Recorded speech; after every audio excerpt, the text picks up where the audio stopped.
Bienvenidos al Colegio de Empresarios, siguiendo con el tema de introducción a los negocios dentro de la licenciatura en Mercadotecnia. Hoy nos toca ver la parte más importante de una organización, de un negocio, de una empresa, que son los seres humanos. ¿Sí? Se les había dicho, cuando estábamos viendo los recursos que tiene una organización, que es el principal recurso, el principal elemento. Algunos no le llaman recurso ya, sino le llaman factor, porque es el factor determinante que desencadena todo lo demás. Entonces, en la sesión de hoy vamos a ver en qué consiste la administración de los recursos humanos, su planeación, su reclutamiento y su selección.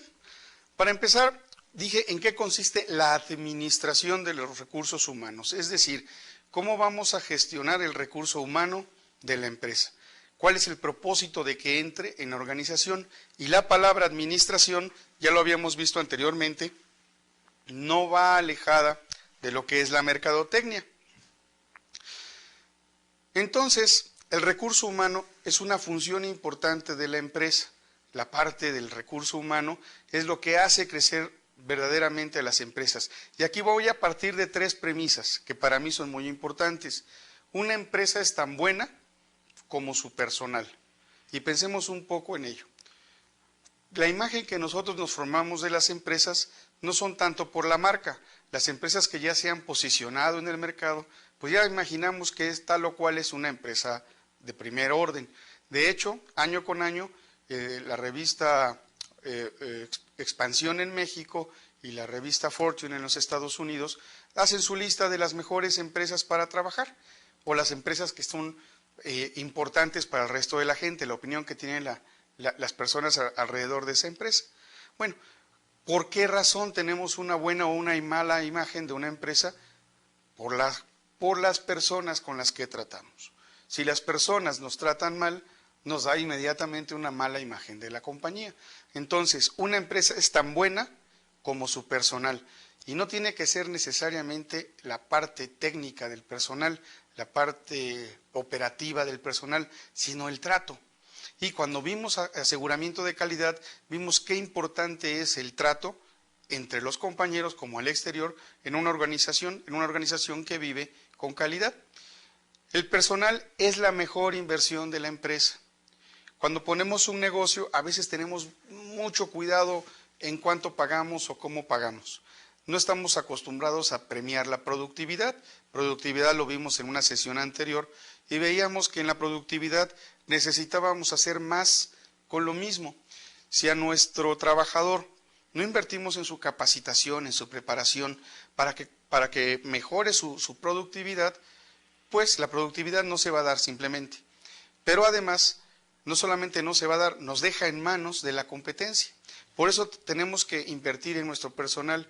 El recurso humano es una buena inversión siempre. Ya sé que van a pensar, bueno, ¿y si me falla? ¿Y si no resulta? ¿Y si la persona se va? ¿O la persona se desalienta de la compañía, se enoja con nosotros y después se vuelve un competidor?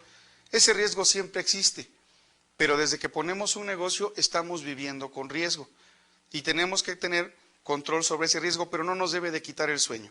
Siempre hay empleados descontentos, siempre hay empleados que se van mal de la compañía enojados con el empleador, pero esos son los menos. La mayoría sigue trabajando. Entonces, la mejor inversión que se puede hacer en una empresa es en su personal. Y la tercera premisa, el elemento entonces más importante de una empresa es su personal. Es el que va a manejar todos los demás recursos y los va a hacer crecer, los va a hacer producir, los va a hacer generar más riqueza, permanecer y estar en el tiempo indefinidamente. Entonces, partamos de estas tres premisas. La empresa es tan buena como su personal. La mejor inversión que podemos tener es en nuestro personal, y el elemento más importante de una empresa, pues, es nuevamente su personal, personas. Recursos humanos. Las principales funciones que se realizan en el Departamento de Recursos Humanos incorporan la gestión del talento humano. Gestión es una palabra que viene como una traducción aproximada de la palabra management. No podemos traducir management como manejo, da una percepción errónea, ¿sí? Entonces lo más cercano que encontramos en español es la palabra gestión. Cuando vemos la palabra gestión en español se refiere a administración, pero la mayoría de las veces se refiere a management, el manejo pudiéramos decir, pero el manejo del talento humano desde el punto de vista administrativo. Entonces el Departamento de Recursos Humanos incorpora talento humano para gestionarlo, para manejarlo, pero de una manera que este talento vaya creciendo, vaya adquiriendo habilidades. Bueno, ¿de qué se encarga el Departamento de Recursos Humanos? De la descripción y el análisis del cargo o del puesto. Si una persona entra a trabajar y no están bien definidas sus funciones, recuerden, 4 pasos: objetivos, medición, capacitación y acompañamiento. Si no está definido el objetivo de su puesto, de su función, pues no lo va a realizar adecuadamente. No solamente basta con describirlo, hay que saber con qué otras personas se relaciona, en qué consiste propiamente el cargo o el puesto. El siguiente punto es el proceso de reclutamiento, selección y capacitación. Y debe de ser una cadena. No basta nada más con contratar personas, decir, oye, necesito una persona con tales o cuales características, y las 10 primeras que llegaron, se seleccionan 2 o 3 para pasársela al gerente, y el gerente dice, me quedo con esta. No, no funciona así. Es un proceso continuo. Vuelvo a tomar la palabra proceso. Entrada, transformación, salida. Entonces, este reclutamiento, selección y capacitación forman parte de una cadena de gestión de talento. Luego, la compensación salarial. En la compensación salarial, bueno, pues intervienen muchos factores. Primeramente, el factor externo. ¿Cómo se está pagando? Porque de nada sirve que no tome en cuenta el factor externo. Si yo contrato y no pago de acuerdo a los parámetros que hay en el mercado, el personal se va a ir y ahí sí no tenemos nada que hacer. Entonces debemos de dar un pago salarial que sea competitivo con el entorno. Competitivo con el entorno de acuerdo al tamaño de empresa que tenemos, de acuerdo a los requerimientos para esa misma empresa. Y la evaluación del desempeño, que es parte de la medición, ¿sí? Para todos los niveles organizacionales. Muchas veces se piensa que a la persona que hay que evaluar solo en las partes bajas del organigrama. Y no, es a toda la organización. Hay que ver qué tanto está aportando a la organización cada uno de estos elementos.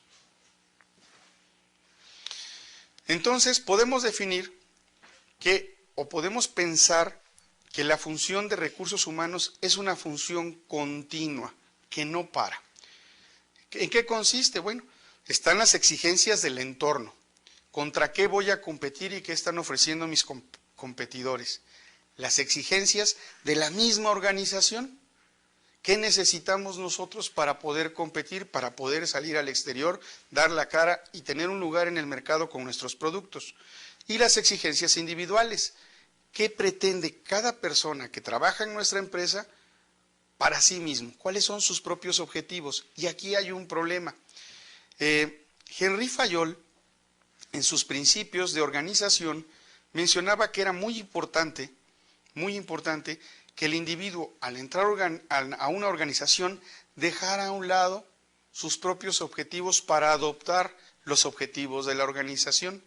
No significa deshacerse de lo que uno es.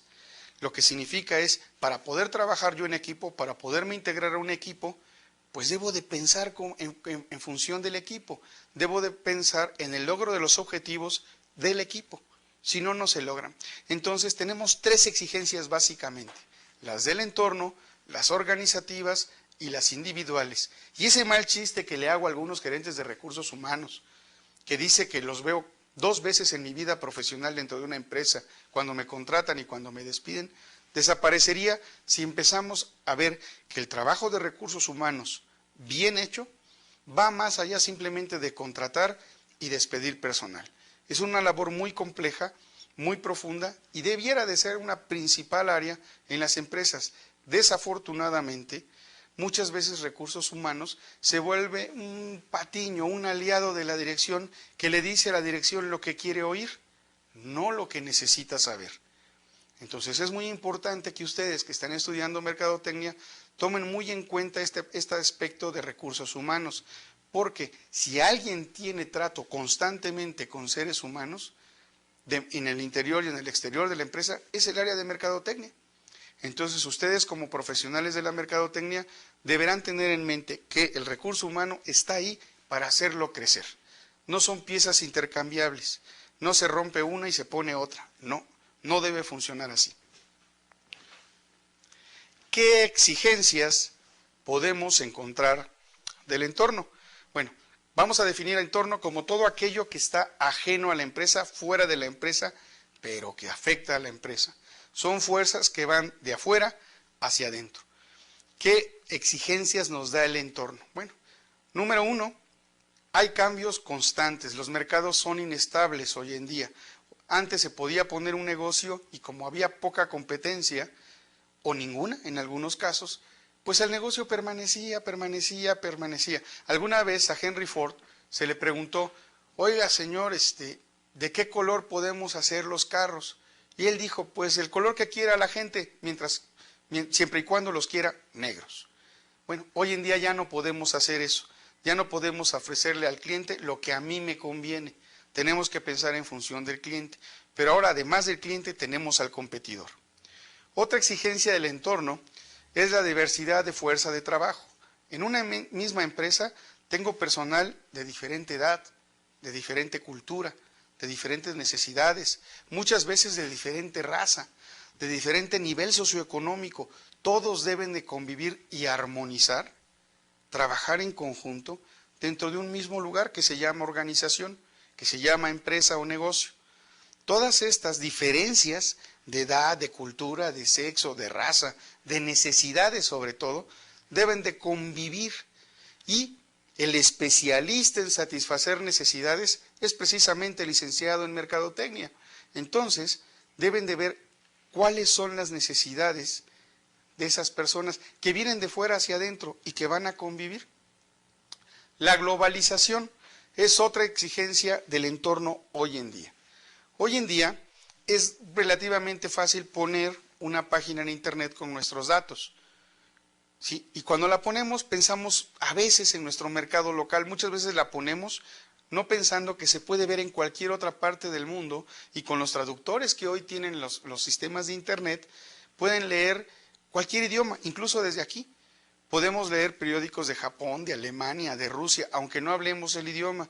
Los traductores que ya tienen los sistemas nos permiten hacer eso. Entonces subimos una página y ¿cuál es nuestra sorpresa? Que de pronto recibimos un mail o una llamada telefónica de una persona que está al otro lado del mundo y que jamás pensamos en contactar. Eso es la globalización. Cada vez dependemos más de esta globalización, que nos guste o no, ya está. Y no se va a ir, llegó para quedarse. No podemos encerrarnos en una burbuja.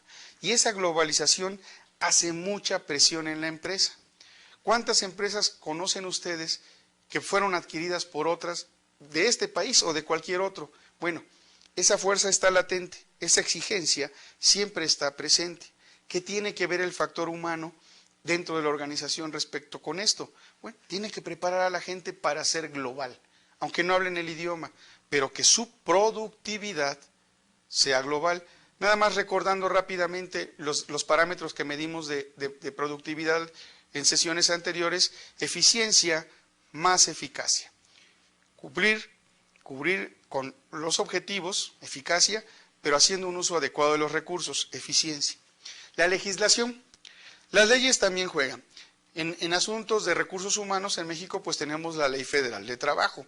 ¿Qué nos indica la Ley Federal de Trabajo? Que no podemos ofrecer o no debemos ofrecer menos de lo que la ley nos pide. Hay que cumplir con la ley y eso nos va a dar tranquilidad. Oye, pero va a haber algún empleado que alguna vez se enoja y va a la Secretaría del Trabajo. La Secretaría del Trabajo y Previsión Social está diseñada para proteger los intereses del trabajador. Pero hay algo que nosotros a veces obviamos. Está para ver los intereses del trabajador siempre y cuando sean legítimos. Si nosotros actuamos con legitimidad desde el punto de vista legislación, no tendremos nunca problemas. La evolución del trabajo y el papel de la familia. Por ejemplo, la incorporación de la mujer al mercado laboral. Cada día hay más mujeres y van avanzando. Empiezan a ocupar puestos gerenciales, puestos de dirección y no lo hacen mal. Bueno, Esto está haciendo una nueva generación de seres humanos que están creciendo sin la mamá en casa, están autoformándose. Si la mamá y el papá les dan tiempo de calidad, este muchacho va a aprender a ser independiente antes de tiempo. Esa es una evolución que ya estamos viviendo.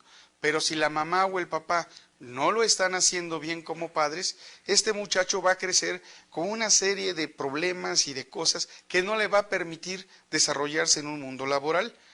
Tendremos en las empresas personas de ambos tipos, de ambas formaciones.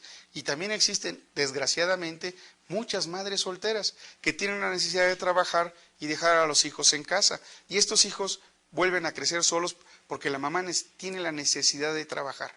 Insisto, si la madre no cumple con una acción de maternidad de calidad, y volvemos a hablar ahora de un tema que acabamos de ver, calidad, ¿sí? Que esté al pendiente de su hijo, que esté pendiente de su educación. Bueno, este muchacho cuando crezca va a ser empleado en alguna empresa, va a ser contratado para crecer en alguna empresa. Si no ha crecido con los principios, con los valores que debe de aprender en su casa, nos va a generar problemas en la empresa. Oye, ¿y cómo lo podemos saber? No lo podemos saber. Pero lo que sí podemos hacer es combinar todos estos factores, detectar inmediatamente cuál podría ser un problema y solucionarlo, o preverlo, mejor dicho. También están las carencias o los excesos en la formación de los trabajadores. Tristemente, hoy el mayor número de desempleados, no solamente en México, sino en todo el mundo, es personal profesional. Los obreros rápidamente se colocan, salen de un lado y se van a otro. Pero el personal profesional, el personal que estudió para desarrollar cuestiones técnicas, ese se está quedando sin trabajo. Y las empresas se comienzan a reducir y hay mucha oferta y muy poca demanda. Y como hay mucha oferta, los salarios empiezan a bajar y nos pega. Algo que sucede afuera, en el interior. Algunos dirán, me beneficia, puedo contratar a los mejores con menos ingresos. Pero vamos a ver adelante qué tanto nos puede beneficiar esto. Exigencias del entorno, entonces. Vamos a ver ahora las exigencias de la misma organización. La organización, yo siempre he dicho que hay 3 organizaciones en las que nos vamos a desarrollar toda la vida. Voy a poner la organización número 1, la más importante en donde nos vamos a desarrollar. Y todos pasamos por ella. La número 1, la organización número 1 es la familia. Aquí vamos a tener una cantidad de valores, de principios que nos van a regir toda la vida, aquí, en esta organización. Es la única organización en donde recibimos un pago sin hacer absolutamente nada y sin que esperen de nosotros absolutamente nada. Se nos da comida, se nos da ropa, se nos dan paseos, se nos da diversión, se nos dan comodidades, se nos da cualquier cantidad de cosas, sin pedir nada a cambio, solo porque somos parte de esa organización. Y es la única. Pero, a veces, como es la única, se nos malforma y no se nos enseña que hay que empezar a ganarse las cosas. Pasamos a la segunda organización, donde comenzamos a tener nuestras primeras presiones de trabajo, entre comillas. La escuela. Una vez que hemos sido formados en una familia, pasamos a la segunda organización, y además las dos coexisten, conviven simultáneamente, la organización llamada familia, la organización llamada escuela. En la primera, aunque el papá nos diga que si no sacas 7, no vas a ver la televisión, o te quito el juego de video, etcétera, al final siempre se da. En la escuela la única obligación que tenemos prácticamente es pasar año, pero ya hay una presión. Ya habrá personas que un día antes del examen están estudiando por pasar, no por aprender. Por eso en una ocasión les dije, estudien para aprender, no para pasar. Si ustedes estudian para aprender, van a pasar, ¿sí? Pero no se les va a olvidar. Si estudian para pasar, en la tarde del siguiente día del examen ya no se acuerdan de nada. Entonces, esa es la segunda organización donde comenzamos a sentir la presión de pertenecer a ella. ¿Y cada cuándo sentimos presión? Cuando viene la temporada de exámenes. Fuera de eso, no hay mayor requerimiento. Pero estas dos, lo principal que nos enseña, esta es una escala de valores. Esta nos enseña valores y principios. Y esta, la segunda organización, me enseña a convivir, a estar en equipo. Entonces, vamos a decir que la primera organización me da los valores y los principios sociales que me va a permitir desarrollarme en la siguiente organización, que es la escuela. Y en la escuela me va a enseñar a convivir con otros seres humanos y a formar equipos. ¿Para qué me sirve esto? Para que lleguemos a la tercera organización que nos va a acompañar buena parte de nuestra vida y que además nos va a dar de comer. Ya lo adivinaron, ¿verdad? El trabajo. Y el trabajo deberá ser una mezcla de las dos anteriores. Pero la primera organización, la que nos da los elementos para seguir adelante, es la familia. ¿Sí? Como ustedes pueden ver, cada organización nos exige algo distinto de nosotros. En el caso del trabajo, nos exige tener una posición competitiva, ser buenos en lo que hacemos, ser efectivos, y efectivos es la suma de eficiencia más eficacia. Entonces, el área de recursos humanos tiene que ser efectiva con su personal, tiene que volver efectivo a su personal. Debe de tener flexibilidad, debe de diversificar sus procesos de toma de decisiones y descentralizar funciones, crear diferentes áreas. ¿Sí? Henri Fayol decía que habían principios de la organización, pero al final se redujeron a 4 que son fundamentales.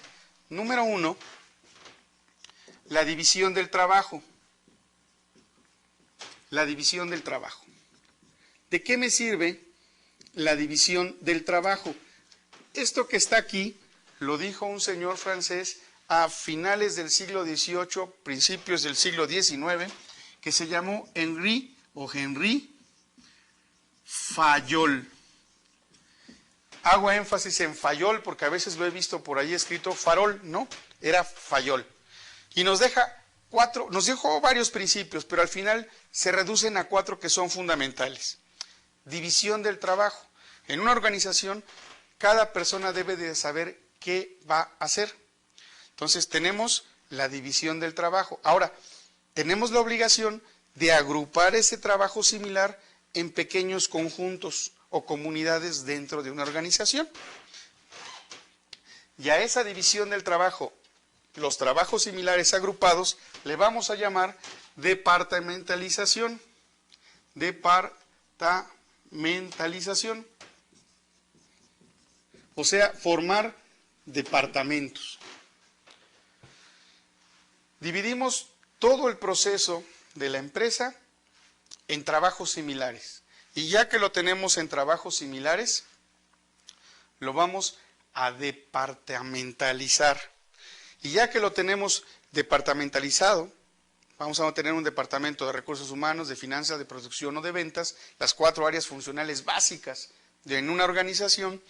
Pues vamos a darle la descripción de cada uno de esos puestos que va a haber en estos departamentos. Entonces, descripción de puestos y funciones. ¿Sí? Y por último, vamos a hacer jerarquización. El número 4. Jerarquización. No importa el orden, al final todo se hace.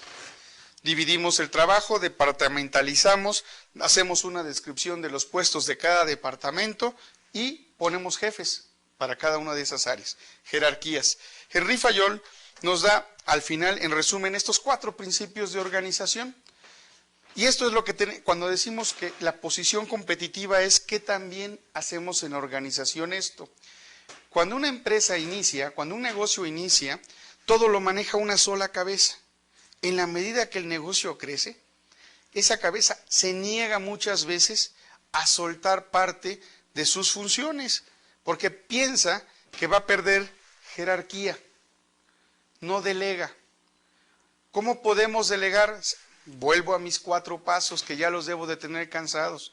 Fijar objetivos, decir cómo se va a medir, ¿verdad? Posteriormente, capacitar en el cumplimiento de esos objetivos y por último, el acompañamiento. Entonces, aquí están los 4 principios básicos de una organización. Tenemos que hacer también una reestructuración organizativa. ¿A qué se refiere eso? Bien, cada empresa tiene diferentes niveles jerárquicos. Peter Drucker, que pudiéramos decir que es padre de la administración moderna, decía que una buena estructura organizativa no debería de tener menos de 3 niveles jerárquicos ni más de 5, porque entonces se vuelve muy compleja su estructura y su control y su organización, su planeación y todo el proceso administrativo. Entonces, hacer organizaciones lo más planas posibles, hacer fusiones de empresas, modificaciones en los diseños de trabajo, ¿sí? Fusiones de empresas que hagan más o menos lo mismo y mantener el organigrama plano y hacer equipos de trabajo autogestionados. ¿Qué significa gestión? Automanejados, autoadministrados, sobre todo autodirigidos, que las personas trabajen sin necesidad de tener un jefe o un supervisor que atrás esté con un látigo, ¿verdad? Prácticamente, diciéndole trabajen, trabajen. Alguna vez oí una persona que dijo, mi padre me enseñó algo muy valioso y me dijo, hijo, la madurez consiste en estas cosas. Trabaja como si te estuvieran viendo. Paga tus deudas y no te comprometas a algo que no vas a poder cumplir. 3 factores, pero lo que me llamó la atención, trabaja como si te estuvieran viendo. ¿Sí? Bueno, eso es la idea de un equipo autogestionado, no necesitar jefe. ¿Cuáles son las exigencias individuales? Bueno, aquí sí ya es un poco más complejo. Cada quien tiene una razón específica, un objetivo propio, una motivación, y eso es interno, eso no lo podemos saber. Podemos incentivar a la persona, le podemos dar algo a cambio de que haga algo, pero la motivación es interna, siempre es interna, ¿sí? Muchas veces decimos, es que no los motiva, más bien sería no los incentiva, hablando técnicamente. Y como estoy hablando con licenciados en mercadotecnia, ¿verdad? Bueno, esa es la palabra adecuada, incentivar, dar incentivos, darle algo para que haga otra cosa, es causa y efecto. Bien, entonces las motivaciones son personales, son propias, son individuales y los demás normalmente no la conocen. Pongo un ejemplo. Unos van al cine porque su motivación es ver la película de tal o cual director. O bien quieren ver la película de un libro que leyeron. Esa es la motivación de otros posiblemente. Otros más van al cine porque van a estar con la novia con la luz apagada. Esa es su motivación de ir al cine. Otros más irán a ver el actor favorito o el actor de moda. Esa fue su motivación para ir al cine. Como pueden ver, hablo de 4 tipos de motivaciones diferentes para hacer exactamente lo mismo, ir al cine. Si eso sucede al ir al cine, también sucede en la empresa. Cada quien va a trabajar por diferentes motivos. La mayoría dice por necesidad. Y de inmediato interpretamos que es necesidad económica. Y no es así. Muchas personas trabajan por la necesidad de sentirse útiles. ¿O acaso no han escuchado de aquella persona que después de que se jubiló al poco tiempo murió? Mientras trabajaba estaba bien. Dejó de trabajar y ya no encontró un motivo más para seguir viviendo. Enfermó y murió. Entonces, tenemos que cubrir la necesidad de sentirnos autosuficientes. Nada hay peor que perder un trabajo. Entonces, esa también es una exigencia individual. Hay que ajustar los intereses de la persona a la organización. Y eso es lo que nos decía Fayol. No se trata que la persona deje de ser persona. No se trata de que la persona deje de lado lo que ya está acostumbrada a hacer para seguir a la empresa. No. Se trata de que la forma de ser de la persona se alinee. Así como cuando llevamos a los autos a alineación, para que las llantas sean perpendiculares y vayan las dos para el mismo lado, no vaya una en este sentido y la otra así, así también se deben de alinear el recurso humano. Lo tenemos que ayudar a alinearse. Para ello hay secretos y técnicas que veremos más adelante en estas sesiones. Entonces, hay que ajustar los intereses propios de cada persona a los intereses de la organización. La fuga de cerebros. Hay personas que no se sienten a gusto en donde están porque no ganan lo suficiente, porque no tienen el equipo necesario, porque no están en un ambiente creativo o que les permita su producción, tener productividad, y deciden irse. Esa es una exigencia individual.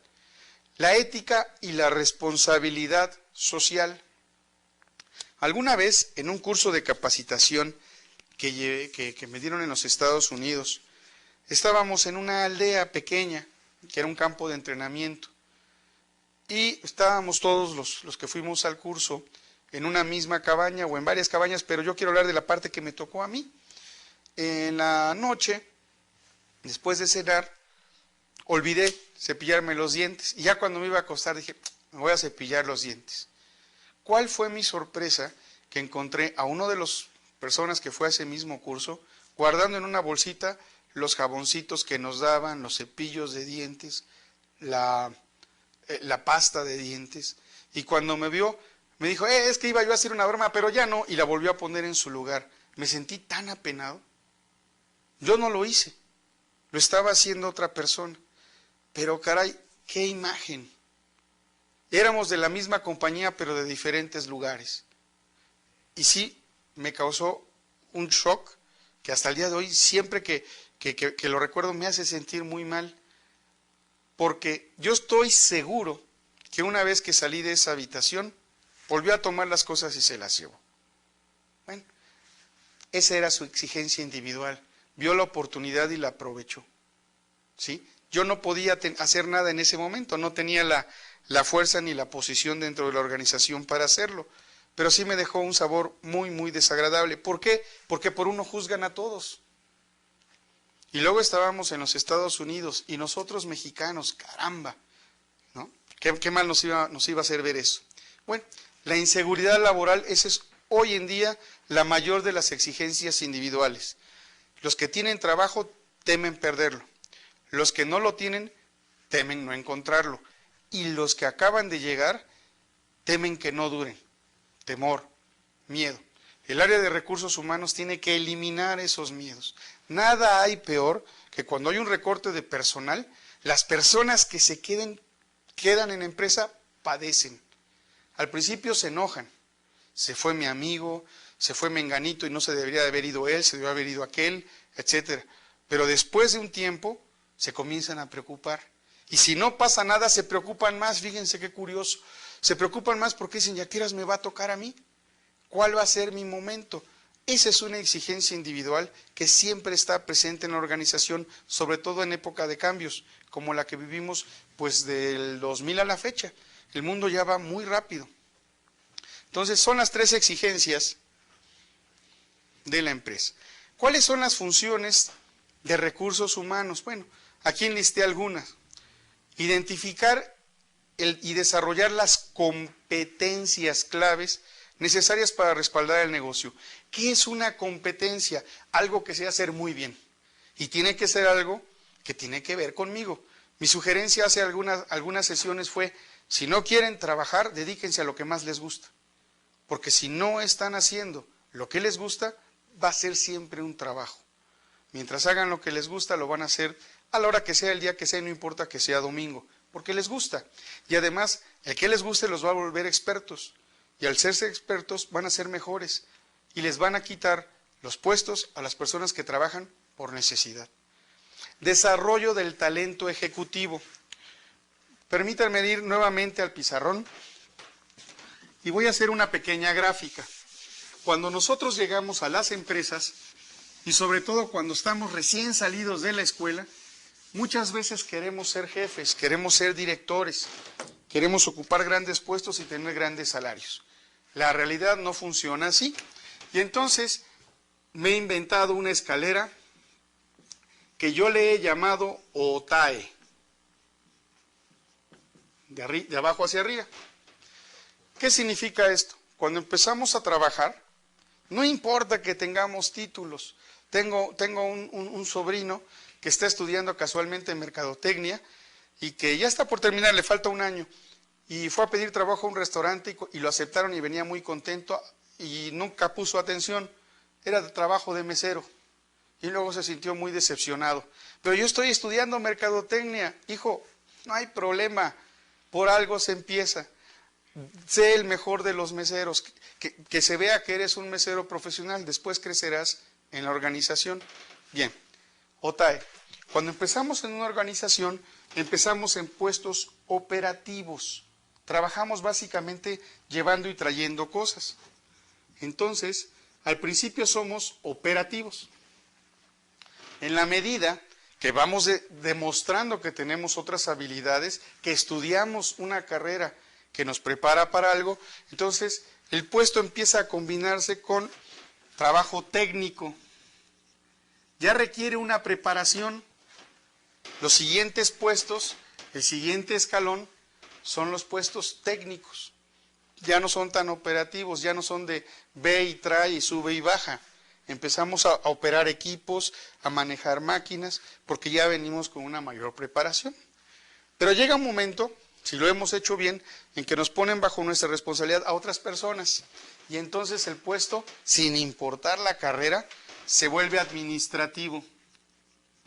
Tenemos que administrar recursos. ¿Sí?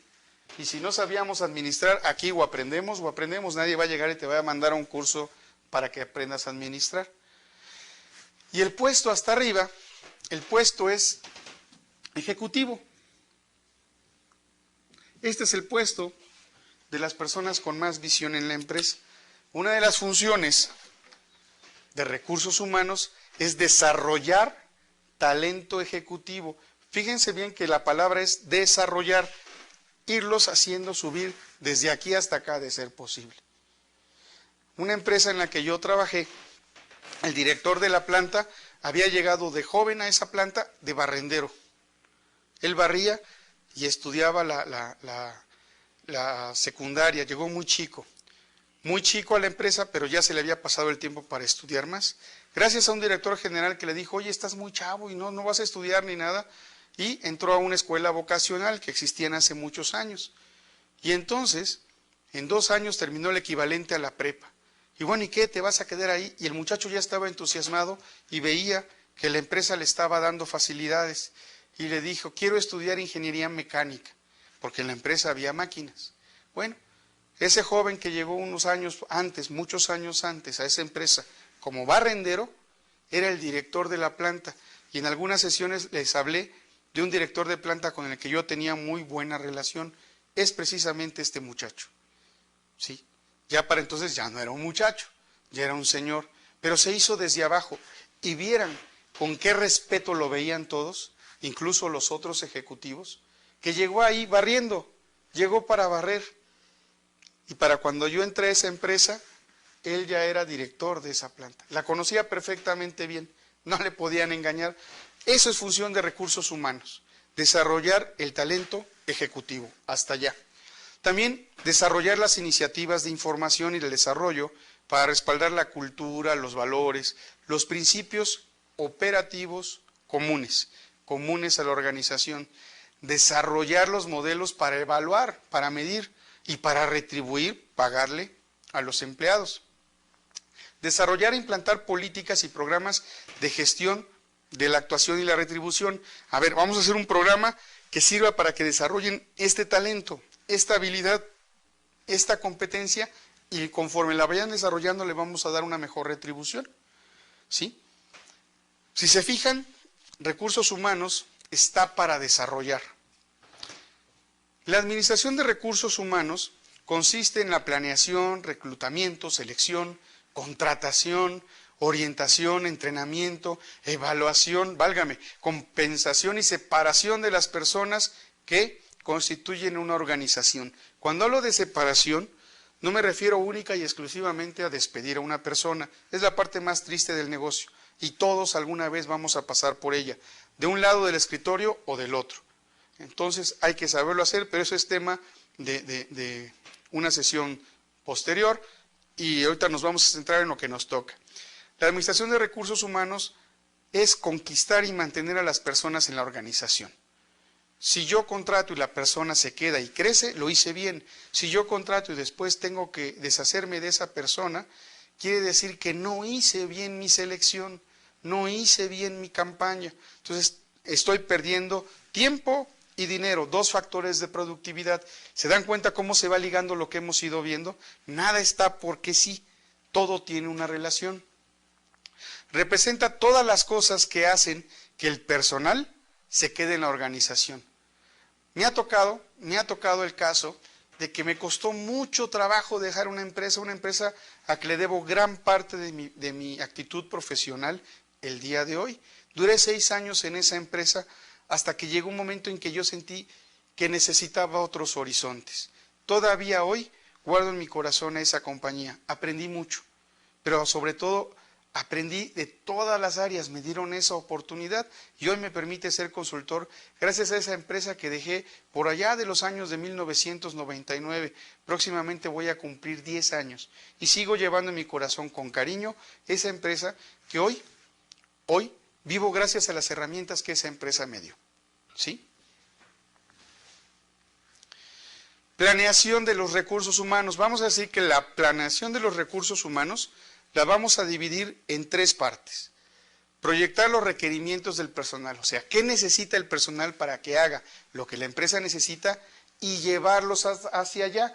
Acuérdense que todo esto sirve para cumplir la visión de la empresa. ¿Sí? Comparar los requerimientos de los perfiles con los perfiles de los empleados actuales. Desarrollar planes específicos de contratación por cada actividad.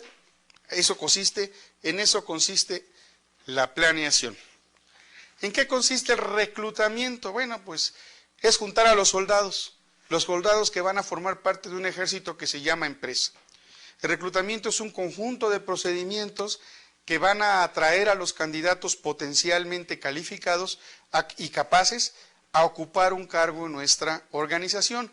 ¿De qué medios nos valemos? Nos valemos de bolsas de trabajo, nos valemos de asociaciones, nos valemos de recomendaciones, nos valemos hoy en día de Internet. Internet es una gran fuente de reclutamiento hoy en día. Y estos candidatos podrán conseguirse a través de fuerzas internas o externas. ¿Sí? Las fuerzas internas, bueno, pues las recomendaciones, o a lo mejor para un determinado puesto, aquí, puedo tomar uno del puesto inmediato inferior y voy desarrollándolos. Cuando la empresa necesita traer directores de otros lados, sí quiere decir que este proceso falló, que hubo una rotura en alguna parte. La empresa debe de ser perfectamente competente para desarrollar a sus puestos ejecutivos, sus cuadros. Más adelante veremos por qué también se les dice cuadros. Entonces, la empresa debe de ser competente para eso. Si mi director se fue porque quiso irse, buscar mejores oportunidades, mayores retos, es válido también. Y si no me dio tiempo de preparar a otros, bueno, tendré yo entonces que llamar a un puesto ejecutivo. El reclutamiento es básicamente un proceso de comunicación de mercado. Exige información y persuasión. Te voy a convencer de que mi compañía es la mejor para ti y tú te vas a sentir muy mal si no te quedas en esta compañía. La función de reclutamiento es suplir la selección de los candidatos. Para poder cumplir esta función de reclutamiento, hay que desarrollar planes concretos. ¿Concretos en qué sentido? En contratación de personal y capacitación, lo cual implica análisis, descripción y perfil de puestos. ¿Se acuerdan de Fayol? Bueno, esa es parte de una organización y de esto es responsable recursos humanos. Análisis para recabar la información de un trabajo específico. Descripción, que es el resumen del alcance y las funciones, responsabilidades y relaciones que integran un trabajo. Primero es, a ver, ¿qué va a hacer? ¿Qué necesita tener? Y en la descripción, ¿con quiénes se van a relacionar? a dónde va a tener que reportar, quién va a ser su jefe o si esta persona va a tener jefes. Y finalmente el perfil de puestos, que entonces me dice qué necesita saber ya la persona para ocupar el puesto, qué grados de estudios, cuántos estudios, en qué tipo de estudios o de especialización o de técnicas, además los sueldos. ¿Sí? ¿Qué sueldos va a tener? ¿Con qué sueldo va a iniciar? Si va a estar a prueba, ¿qué sueldo va a tener mientras esté en el periodo de prueba? Entonces, para el reclutamiento necesitamos su análisis de los puestos, su descripción y el perfil de los mismos. Por último, llegamos a la etapa de selección. Bueno, la etapa de selección es la etapa también dolorosa y a veces duele tanto como la de la separación. ¿Por qué? Porque en la etapa de selección escogemos a uno de muchos y las personas que no se quedan, que son la mayoría, se van mal, ¿sí? Muchas empresas no tienen la delicadeza de decirle a las personas no nos sirves, dejan el currículum y les dicen nosotros te llamamos. Ahora es más fácil, los mandan por internet y nunca reciben respuesta. Pero viene la primera entrevista. Y cuando llegan ustedes muy entusiasmados a su primera entrevista, se dan cuenta que no son los únicos, que hay muchos más. Y a veces hay que estar sentado esperando por un gran tiempo hasta que se nos reciba, a pesar de haber llegado puntuales, ¿verdad? Entonces, es la etapa de selección, es una etapa dura. Bueno, la idea de la selección, fíjense muy bien, es escoger entre los candidatos que se ha reclutado aquel que tenga mayores posibilidades de ajustarse a cómo es la empresa. No hay buenos ni malos. Si se cumplieron los requisitos técnicos, ahora hay que ver cómo es la persona individualmente y si va a encajar con el carácter general de la empresa. Puede definirse la selección como elegir a la persona adecuada en el cargo adecuado. Entonces, si alguna vez tocamos puertas y no fuimos seleccionados, no nos sintamos mal. No era el puesto para nosotros, simplemente. Entonces, la selección intenta solucionar dos problemas básicos. Número uno, primero que el personal se pueda adecuar al cargo. Y además, el segundo, la eficiencia de la persona en el cargo. Fíjense que dice eficiencia, no efectividad. ¿Por qué dice eficiencia?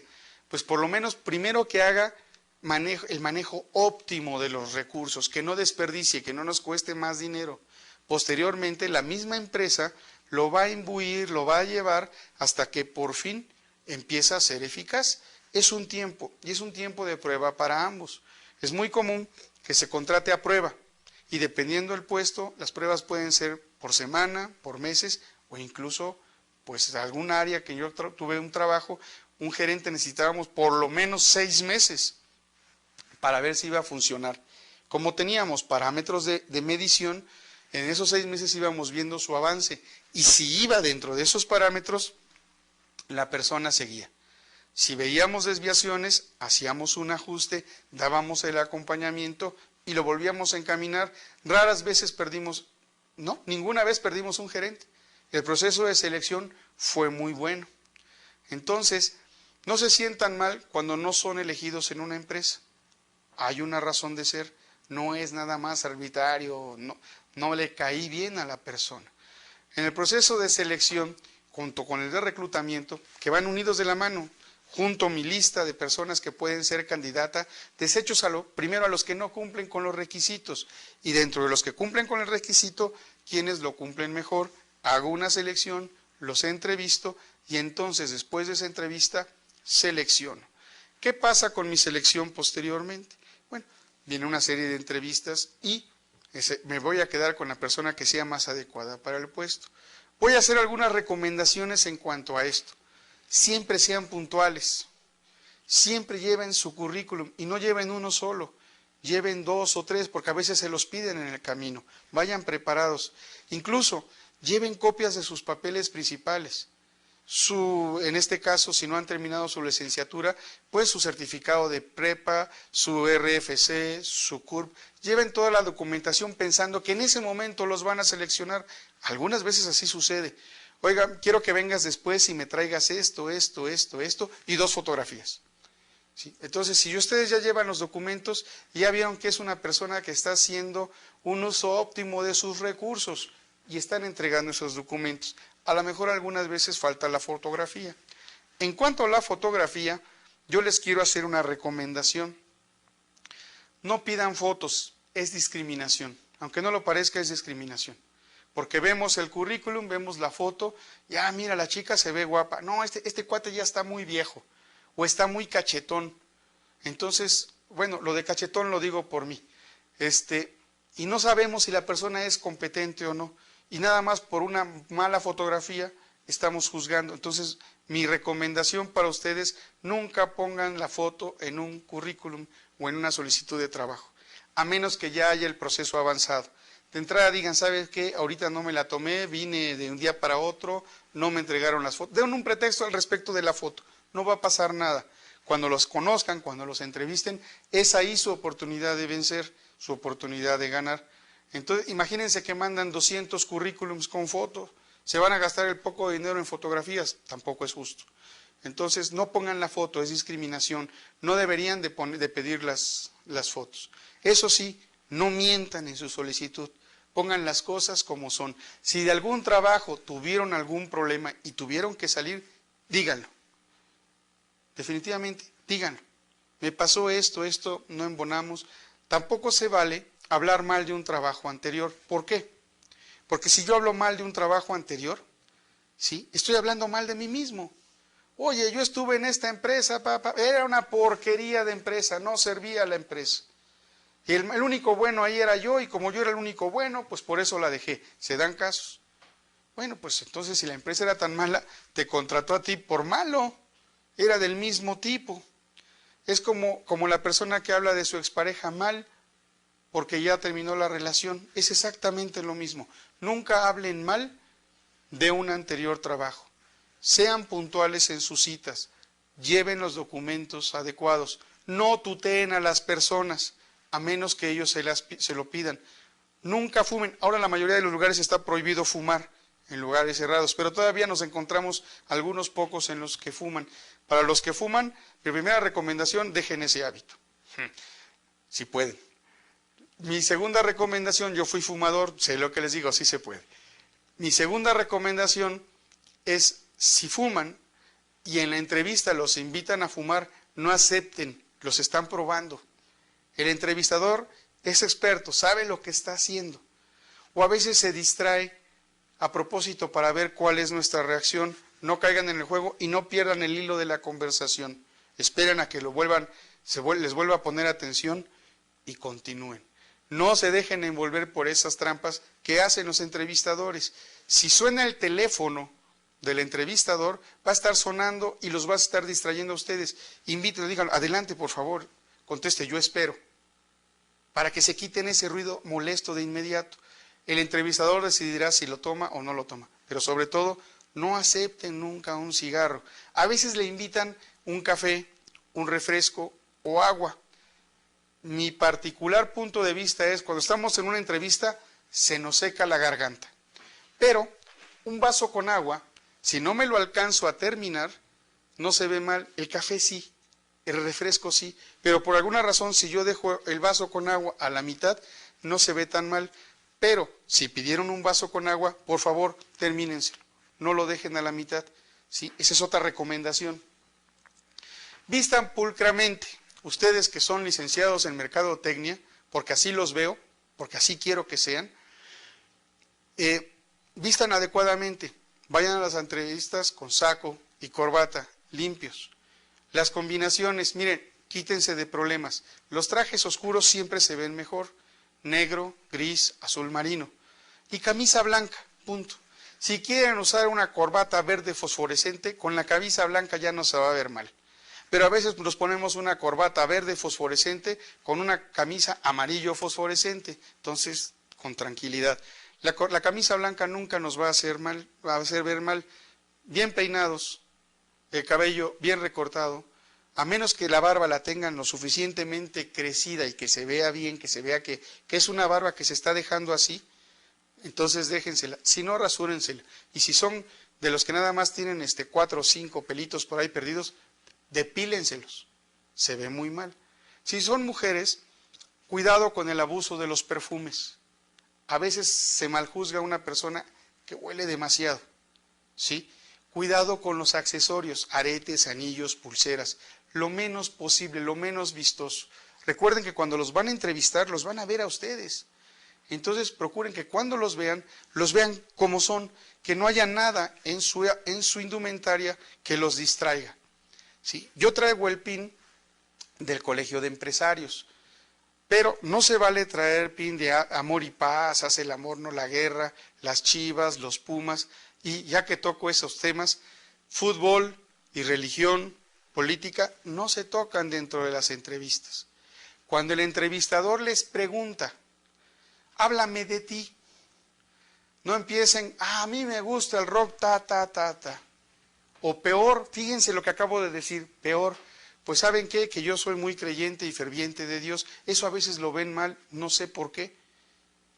Hasta se burlan de uno cuando uno sale, ¿no? Ah, mira ese mocho.